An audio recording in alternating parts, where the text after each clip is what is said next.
Did you know that only 1% of you guys are actually subscribed to this channel? If you would like to see more amazing content, hit a like and subscribe so you don't miss out. Hope you enjoyed the video and I'll see you guys in the next one.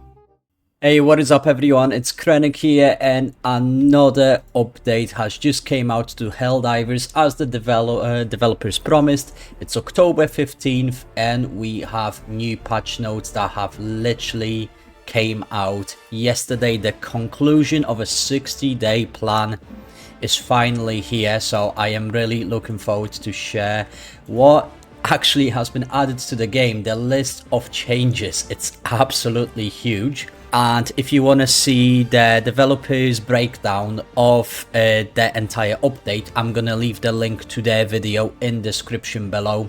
There is quite a lot of things to go through, so let's go through it. New general changes, and this is actually something I've been looking forward to for a while now. You can now see your supply drops and your exosuits on the minimap now, which I think is absolutely great because I always throw my supply pack in a distance and then I get distracted by enemies charging at me and I forget where the supply pack is. So I'm really happy with that because now I can just look at the minimap and I'm gonna be like, right, this is where I dropped my supplies and I can just go and get them. It's absolutely great. I love it. This also comes with any support stratagems that you drop. They just highlight on the map. Some minor armor changes. Both heavy and light armor are more effective. The armor overall, it's so much more rewarding right now, which feels great. Loads and loads of primary weapon changes. Plasma projectile behavior is very different right now. Massive change to purifier, so you can change the firing modes, but also the more you hold it, the more damage it deals. So it's nice because we can now choose different firing modes and that allows us to target different types of enemies. Scorcher also now has auto fire mode, which is great. Its fire rate has been increased, its magazine capacity been increased, but the magazines themselves have been reduced from 6 to 5, but overall I still think the gun is better. Further changes to different liberators. They have now reduced to recoil even further. The ergonomics are now increased. If you don't know what ergonomics are, it's basically how fast you can turn with that gun. So if you have loads of hunters coming at you, we obviously want to be able to rotate as quickly as possible, and that allows us to do that, which is absolutely great. Tenderizer, again, it has new weapon function. Dominator has been moved from explosive category to specials weapons. Verdict has armor penetration increased from 2 to 3, so it's gonna deal damage to like heavy enemies such as Devastators, Hulks maybe even. I'd have to jump in the game and test this, but let me know in the comments down below what you think. Senator armor penetration increased from 3 to 4, and as far as I know, that means you can now damage Hulks, which is something really interesting. I do want to see how that's going to impact heavy enemies. A stim pistol spread decreased from 30 to 5 and muzzle velocity increased from 80 to 200. So I suppose that means it's going to be easier to hit your teammates while they're moving. So hopefully that is gonna increase the use of stim pistol. I wasn't a fan of it at first, but now maybe I'm gonna lean towards it a little bit more. Throwing knife has now 20 knives instead of 8, which is interesting. I don't think I'm gonna use it as much. I think its damage should have been increased instead, because what's the point of having more knives if they are gonna deal low damage?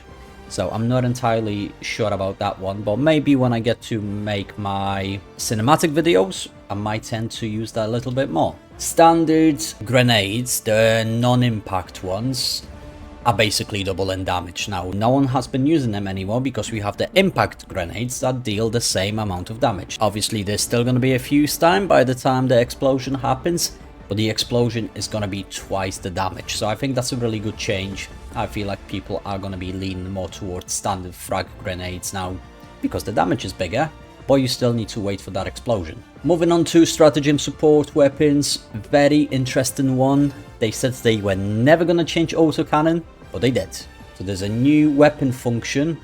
Programmable ammunition now allows you to switch between normal projectiles and high explosive rounds. So from what the developers showed us, they are gonna be so much more effective now against streakers, because that new function has a shrapnel. Air-based rocket launcher, just a slight change. Its reload duration has been reduced from 7 to 5 seconds, and I think that's a good change. But I don't think that's going to have an impact on how much people are using that stratagem, only because it still has a lot of issues.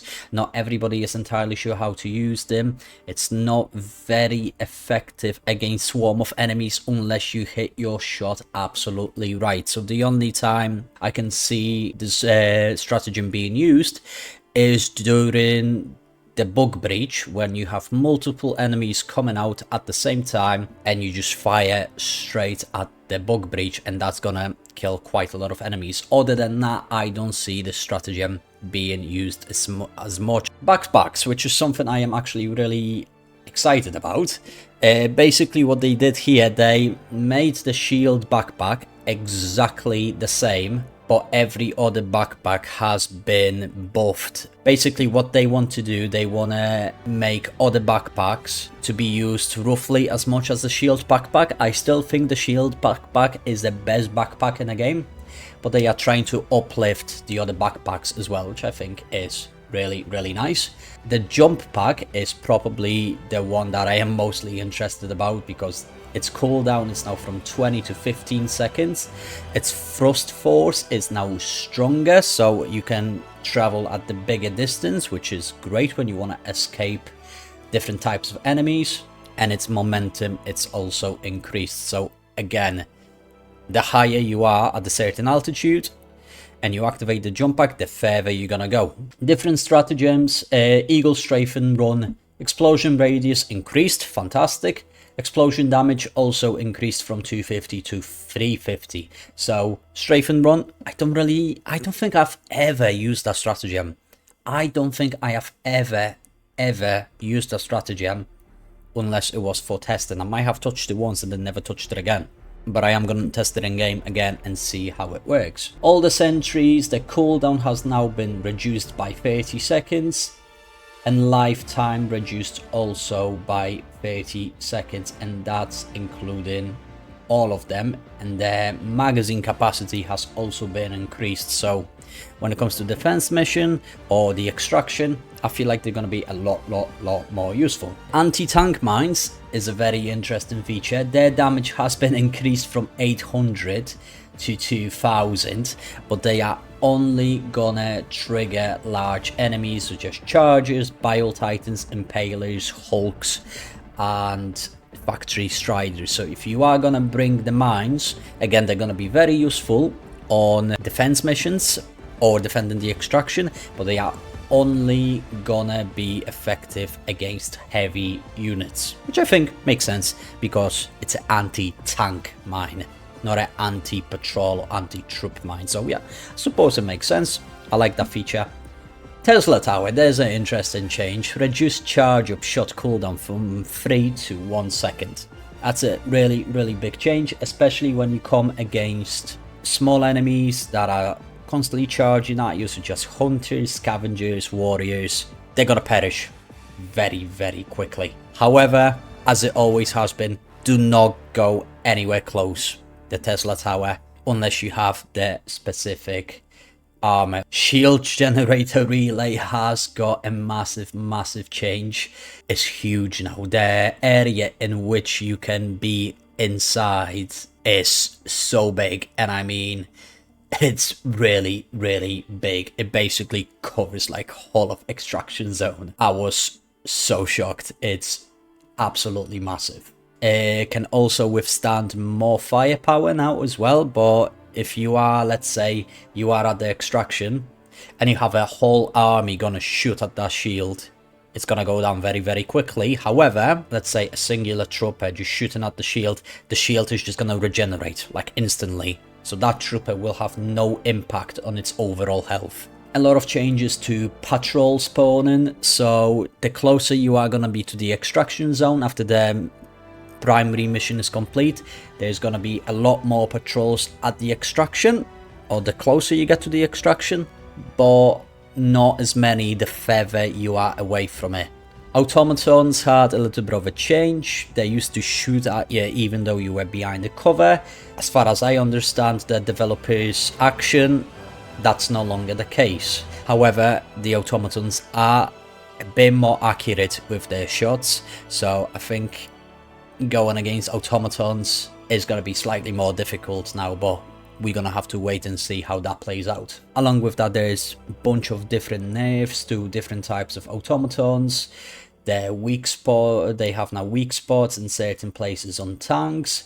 All devastators have their head armor decreased. And along with that, we have additional fixes. This is the patch. I do like it overall. More changes, and I'm really looking forward to see what this update is gonna be like once I actually get to jump in the game and test it. And hopefully I'm gonna make another video that's gonna break it down a little bit more.